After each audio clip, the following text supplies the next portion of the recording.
Hey guys, today I think I finally got the issue we've been having with the water heater. These solenoids are actually been an issue, but I went ahead and bought the whole new gas valve because it was only $10 more for the gas valve unit than the solenoids. I think the solenoids was like 35 bucks and this was like 45 bucks. So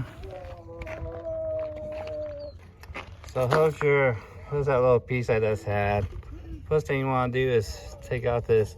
This is your inlet, your gas inlet, and these are your wires. So this brown wire you see right here,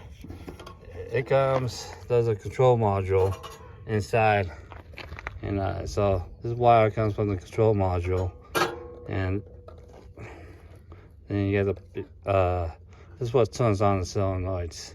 So you got negative, negative, positive, positive, and it turns this on, lets the gas comes on through this line, and it runs on through this pipe. And I just put a new ignition on there. These are your thermostat. This is the gas side. This is your electric side.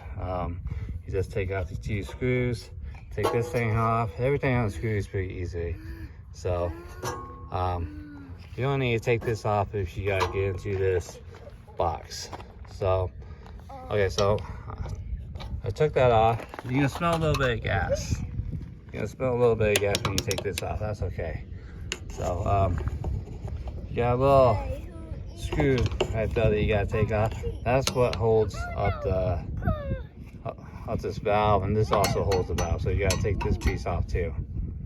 So okay, so I'm gonna go ahead and take this piece off because it slides in like that. And so you just push it up. You take this little nut off at the end, right there. You just take that little nut off and you just push it up like that, and just wiggle it out. So I took that piece off, and this is a 7/16, if you guys want to know, and this size was like 13/16, or like maybe like a 16 millimeter and 11 millimeter if you're doing millimeters. Okay, so I got pulled off. It has this little plate on it. You just gotta take that plate off, and it pulls off. I took a picture, so I wouldn't forget how these came off. So I'm gonna take off this plate. I'll take off this plate right here, and I'm gonna pull all the wires out, and you gotta take this piece off, and you gotta take this piece off. Okay, so I just took off that plate. This is the old one. The plate came off of this, and I just put it back on. I make it a little tighter. But the tool I use is this little piece that sits in your toolbox that no one probably ever uses, but it fits. It's the right size for the screw. So I'll just use that. Then the screws that come off of this that goes into this are a little tight, so don't worry, they do screw in. Okay, so once you take this 90 off, make sure you clean up the ends.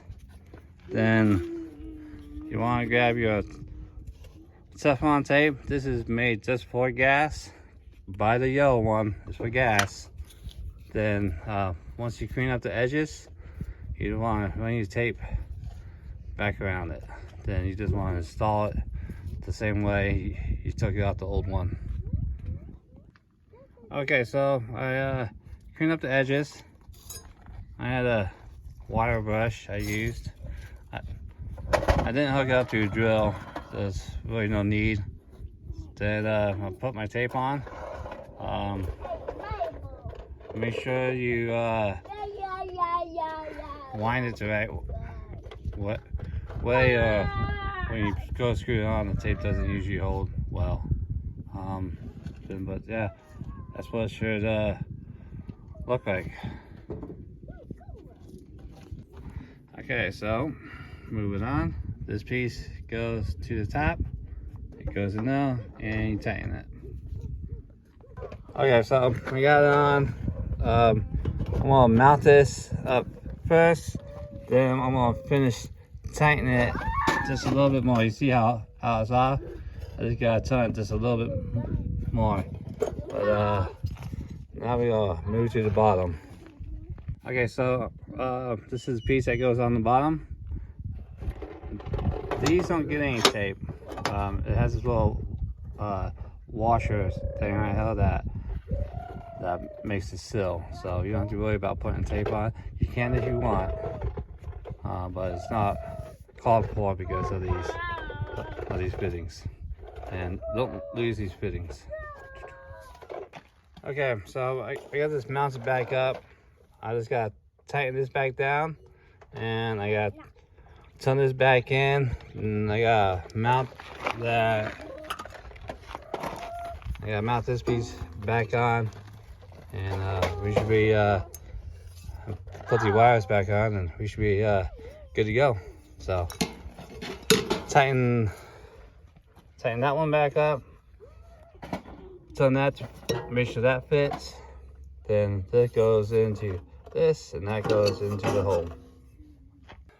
Okay, so I put the tube back on. I went ahead and started screwing this in.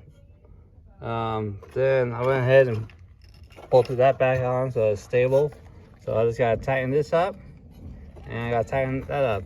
Both these ends do not get tape. Only this piece needs tape. Okay, got everything tightened up. The only last thing I have to do is plug these in. So we got plug back in. Make sure you got it plugged in right. Red, black, and blue.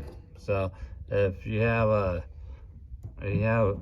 blue and red, you definitely did it wrong. So the 2 grounds are 2 and 3. The 2 hot is 1 and 4. So I got this plugged in. I got this screwed in. I got that screwed in. This is screwed in. Now I gotta turn on the gas, and I gotta hook up the control module, which isn't a big deal. I just gotta plug it in. So here's the control module. I can access everything through my refrigerator access door. And here's the wires. So let's see if I can zoom in good. So red is this is your main power. This is what comes from your inverter, your control charger, whatever you got charging the bus. This is also DC. Okay, so the blue wire, that's for that switch that you use that lights up. If you turn it on, it glows like an amber kind of color. So that blue wire does that. The brown wire, goes through everything and blah blah blah, and it runs around, and bam, this is your brown wire. Okay. Yellow is ground. You just ground to your chassis, whatever. The water heater itself grounds it to the water heater itself, because the water heater is already grounded to the bus. So we got to plug this in to that box. Okay, well, look at that. We have fire, folks. So it's a key factor to give it a couple of minutes, because that's pull gas back through. So if you plug it in and it doesn't work within like the first 5 seconds, give it another 30 seconds. Okay, If all else fails, you can pull out your voltmeter and you can test everything. So that's how I knew I had a short, because once I plugged everything in, I was losing voltage right there. So that's how I knew my solenoids were bad. Okay, so I got a water bottle. It's actually a Coke bottle, but put a little bit of soap in it, water, put a little hole in it so it shoots out. So I'm gonna test everything I unscrewed, make sure it doesn't leak. So the idea is you're gonna spray it on, and you're gonna look for bubbles. Looking for bubbles. We don't have any bubbles. I can't smell anything, so I'm gonna go ahead and call this good.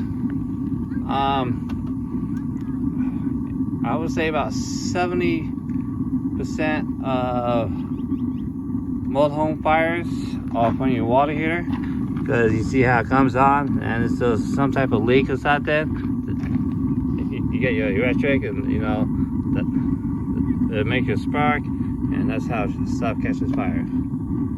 So no leaks, got hot water, good to go. Okay, so you guys have any questions about water heater? This just saved me $600. So that's how much a new water heater will cost me to pull this one out, put a new one back in, and so we are good to go.